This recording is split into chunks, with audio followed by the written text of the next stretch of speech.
Қайырлы күн, құрметті достар, құрметті аналар, менің YouTube каналымның подписчиктері. Біз аз болсақ та біз сыйламыз. Біз жайлап мыңға келе жатырмыз. Мыңға ілініп ары қарай Құдай қаласа зырылдаймыз деп сенем.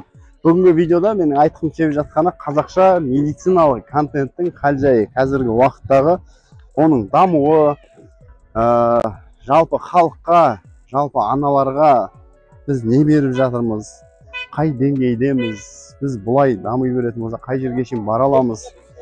Мен өзім бұлай YouTube-тың ішінде қазақша медициналық контенттерді бір қатар аналитикасын жасап, оның жалпы статистикасын, қазіргі уақыттағы YouTube контенттер арасындағы орнын біршама зерттеп шықтым. Және мен сіздерге толыққанды өзімнің зерттеуімнің негізінде айта аламын.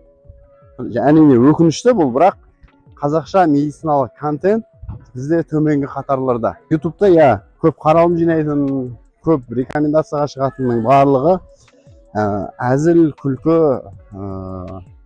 былайша айтқанда халықтың жеңіл-желпі контенттер. Ал медициналық контент, білесіздер, олардың қасында қаралымы жағынан әлде қайда төмен, және де халықтың қолдауы жағынан да әлде қайда төмен, бірақ оның халыққа берер пайдасы зор.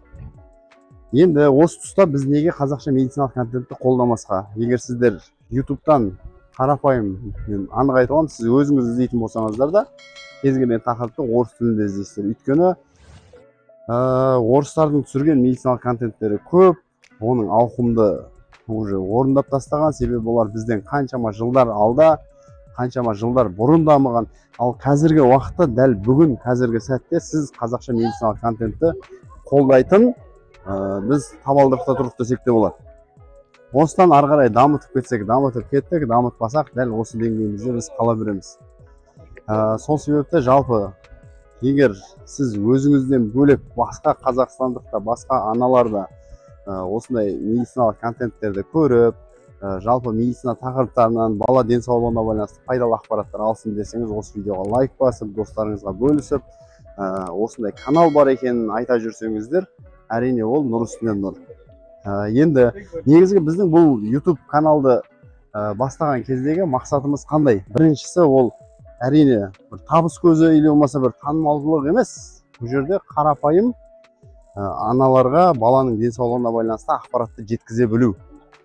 Қазақта сөз бар ғой, заманың түлкі болса, таз болып шал дейді. Сол себепті қазір цифрлы Қазақстан, цифрлы заманға байланысты YouTube контенттері, YouTube жалпы желісі кеңінен таралып жатуына байланысты бізде осы форматқа көшіп жатырмыз. Қазір бұлай қарапайым тілмен айтқанда, листовка тарату, бір информационный брошюралар тарату, ол халықтың назарын аудартқызбайды. Ал осындай цифрлы қазіргі заман талабына сай видеолар, информацияға толы, ақпаратқа толы бейне роликтер сіздердің естеріңізде де қалады, визуально, яғни көзбен де сіздерге тез жатқанды болады.